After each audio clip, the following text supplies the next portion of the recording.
48% مرد پاگل ہوتے ہیں نافرمان بیوی کی وجہ سے۔ جاپان میں 52% مردوں نے کہا کہ میں مرد ہونے پر خوش نہیں ہوں۔ ان سے پوچھا رہے اللہ کا بندہ، مرد ہو عورت نہیں ہو، تم کو تو فخر سے سر اونچا ہونا چاہیے، کرنا چاہیے۔ کہا نہیں، میں عورت ہوتا تو اچھا ہوتا۔ کہا کہ وہ کیسے؟ کہا کہ پہلی تاریخ میں تنخواہ کی مالک میری بیوی ہو جاتی ہے، میں کنگال ہو جاتا ہوں، وہ مالا مال ہو جاتی ہے۔ انشاءاللہ ماں باپ کو خرچہ بیوی سے پوچھ کر کے دیں گے۔ بالکل صحیح جا رہا، ہاتھ اٹھا دیجئے۔ مرد حاکم تھا کبھی عورت پہ، لیکن آج کل بیوی گھر کی مالکہ ہے اور میاں مزدور ہے۔ کوئی اس دور میں ہے مولوی، کوئی منسٹر ہے، کوئی بیوی کا شوہر ہے، کوئی بیوی کا نوکر ہے، کوئی بیوی کا شوہر ہے، کوئی بیوی کا نوکر ہے۔ ہوئے ماتحت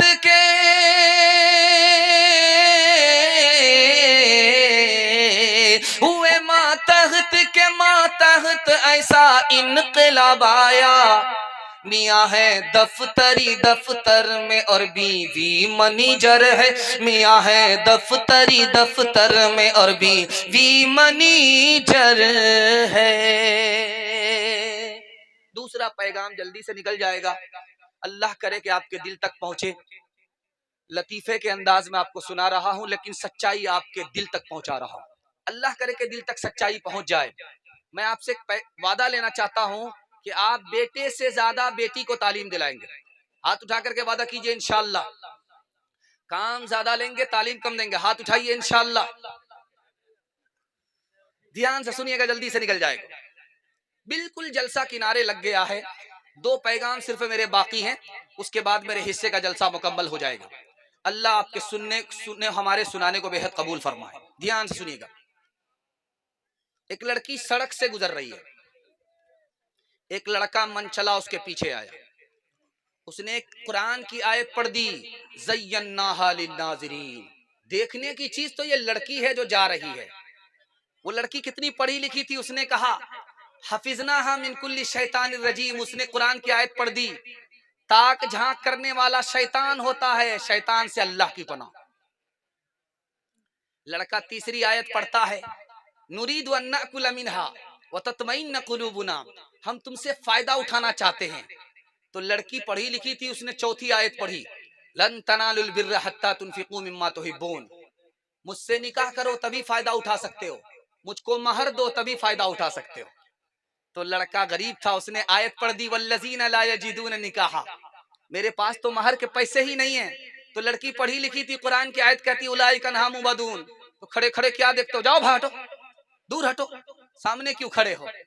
تو کھسیانی بلی کھمبا نوچے، لڑکا جاتے جاتے بد دعا دے رہا ہے، لعنت اللہ علیک، اللہ کی لعنت تمہارے اوپر ہو۔ تو لڑکی پڑھی لکھی تھی، قرآن کی آیت سے جواب دیتی ہے، للذکر مثل حظ الانثیین، مجھ پر سنگل لعنت ہے، تمہارے اوپر ڈبل لعنت ہے۔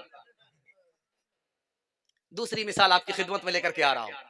آپ دیکھیں گے کہ 40 سال کی عمر میں داڑھی کے بال بھی پک جاتے ہیں اور سر کے بال بھی پک جاتے ہیں، اور نبی صلی اللہ علیہ وسلم 63 سال کی عمر میں تھے، داڑھی سے اور سر سے 17 بال پکے تھے، صرف 17 بال۔ ابھی کیا ہے کہ 40 سال کی عمر میں داڑھی بھی پک جاتی ہے، سر کے بال بھی پک جاتے ہیں۔ کیا مطلب ہوا؟ اس زمانے میں عمر میں برکت تھی، اس زمانے میں عمر میں برکت نہیں ہے۔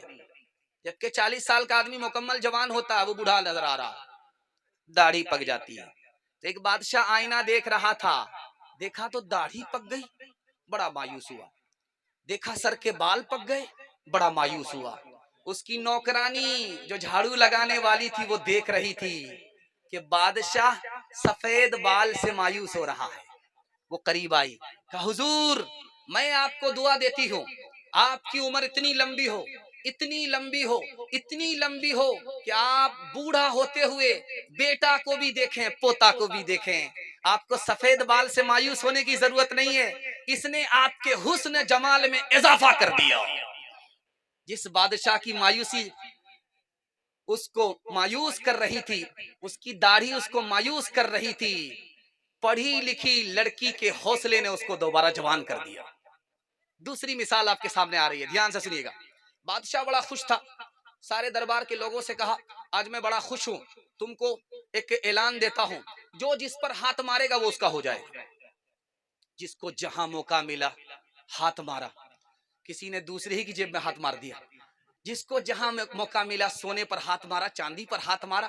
ایک لڑکی کالی کلوٹی نوکرانی بادشاہ کے سر کے سامنے کھڑی ہے، وہ کسی پر ہاتھ نہیں مار رہی ہے۔ تو بادشاہ نے کہا رے بے وقوف لڑکی، سب نے ہاتھ مار لیا، جس کو جہاں موقع ملا ہاتھ صاف کر لیا، تو کھڑی کھڑی کیا منہ دیکھ رہی ہے؟ اب بادشاہ سلامت میری ایک شرط ہے، میں جس پر ہاتھ ماروں گی وہ میرا ہو جائے گا۔ بادشاہ نے کہا ضرور ہو جائے گا۔ اس نے جھٹ سے بادشاہ کے سر پر ہاتھ مار دیا۔ اب ساڑھے لوگ جو سونا لوٹ کر کے کھڑے تھے، 9 دو 11 ہونے والے تھے، وہ مارے شرم کے پانی پانی ہو گئے کہ گھاٹے میں تو ہم ہی لوگ رہے۔ جس نے بادشاہ کو حاصل کر لیا، ساری بادشاہت اس کے حصے میں چلی گئی۔ تیسرا نمونہ آپ کی خدمت میں لے کر کے آ رہا ہوں۔ تاریخ اسلام میں ایک سلطان گزرا، اس کا نام سلطان حمید تھا۔ سلطان حمید بہت بڑا سلطان گزرا۔ اس کا اپنا اسٹائل تھا، لائف اسٹائل تھا۔ جب وہ کھانا کھاتا تھا تو گھر سے باہر نکل جاتا تھا، باغ بگیچے میں اس کا پلنگ لگتا تھا، پلنگ میں پھول بچھایا جاتا تھا، اس پہ وہ قیلولہ کرتا تھا، 2 پہر کا آرام کرتا تھا۔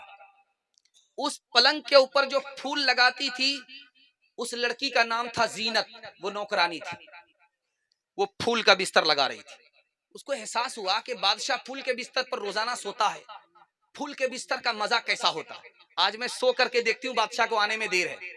جیسے ہی وہ سوتی ہے، تھکی ماری تھی، تھکی ماندی تھی، جیسے ہی سوئی آنکھ لگ گئی، بادشاہ جو آئے تو دیکھا کہ واہ کتنی بدتمیز لڑکی ہے، میرے بستر پر سو رہی، کوڑا نکالا برسانا شروع کیا۔ لڑکی ہنسنے بھی لگی، لڑکی رونے بھی لگی۔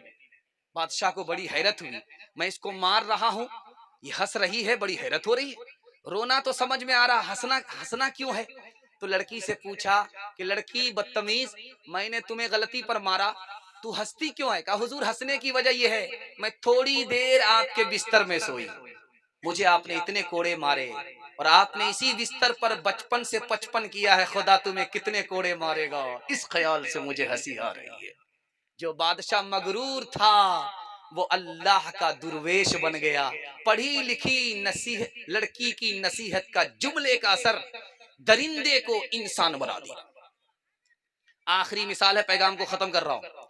یہ ملک تھا، بابر کے خاندان میں حکومت نہیں تھی، لودھی ابراہیم لودھی حکومت کرتا تھا۔ بابر نے سوچا میں چپکے سے آؤں گا، حملہ کروں گا، ابراہیم لودھی کے خاندان سے حکومت نکال لوں گا۔ وہ بھیس بدل کر کے آیا، سرائے میں آیا، بھوک لگی، ایک بڑھیا کھانا پکا رہی تھی، اس سے کہا کہ اماں کھانا بناؤ، مجھے بھوک لگی ہے۔ بڑھیا نے جلدی میں کھچڑی بنا کر کے بابر کے سامنے رکھ دیا۔ بابر نے بیچ سے لقمہ اٹھایا۔ بڑھیا نے کہا کہ تو بابر معلوم ہوتا ہے۔ کہا کہ اماں تمہیں کیسے پتا چل گیا؟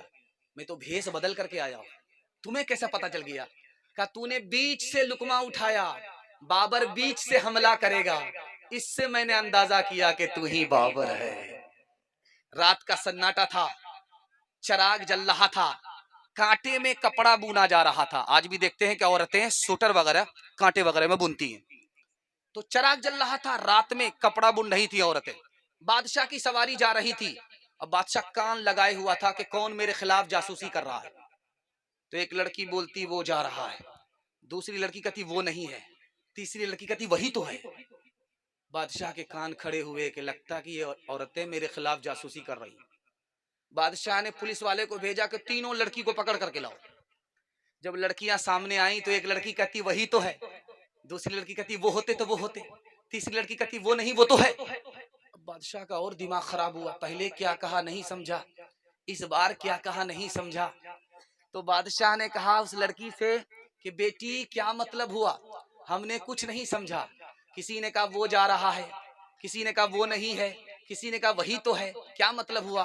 اب دوسری بار کہا کہ وہی تو ہے، دوسری لڑکی نے کہا وہ ہوتے تو وہ ہوتے، تیسری لڑکی نے کہا وہ نہیں وہ تو ہے، کیا مطلب ہوا؟ اب بادشاہ سلامت، جس لڑکی نے کہا کہ وہ جا رہا ہے، آپ کو مراد نہیں لیا، چراغ کا اجالا جا رہا تھا، تو ایک لڑکی نے کہا وہ جا رہا ہے یعنی اجالا جا رہا ہے، دوسری لڑکی نے کہا وہ نہیں ہے یعنی تیل نہیں ہے اس لیے اجالا جا رہا ہے، اور تیسری لڑکی نے کہا وہ تو ہے، تیل تو ہے، پھر اجالا کیوں جا رہا ہے؟ یہ مطلب تھا۔ کہا کہ دوسرا مطلب بتاؤ؟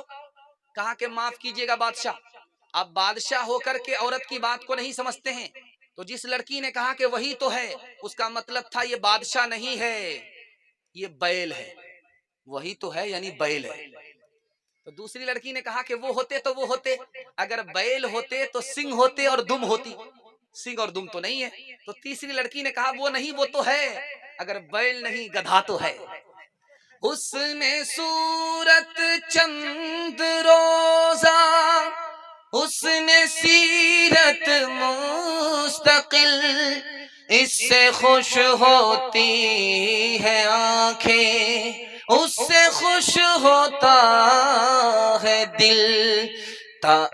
تعلیم عورتوں کو بھی دینی ضرور ہے، لڑکی جو بے پڑھی ہو تو وہ بے شعور ہے۔ تعلیم عورتوں کو بھی دینی ضرور ہے، لڑکی جو بے پڑھی ہو تو وہ بے شعور ہے۔ حسن معاشرت میں سراسر فطور ہے، اور اس میں والدین کا بے شک قصور ہے۔